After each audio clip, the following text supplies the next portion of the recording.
దిగరా దిగు. జామీన్ వస్తే వెళ్ళిపోతాం అనుకుంటున్నావా? రాయలేవండి. అయిపోయావురా.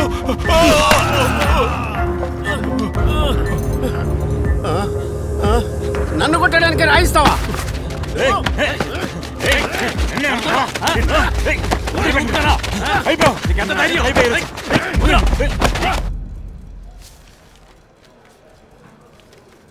ఈడు మిమ్మల్ని అందరినీ కొట్టినాడు అంతే కదా?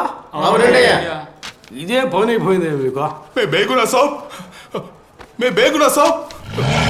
బనీ సింగ్ ఖచ్చితంగా నోరుతారు. త్వరలో జామీన్లో తీసుకొచ్చేస్తాను. మీరేం దిగులు పడకండి. ఆ మద్రాసీతో చాలా జాగ్రత్తగా ఉండాలి. వాడు తెలివైన వాడు. కరెక్ట్గా గురిపెట్టి ఎలా కొడుతున్నాడు. ఎక్కడో ఏదో తేడా జరిగినట్టుంది. మీరదేంటో కనుక్కోండి. జీ బాయ్ సాబ్. కనుక్కుని గురుశేఖర్ కొండలో ఉంటాను. వచ్చినాను కలవండి.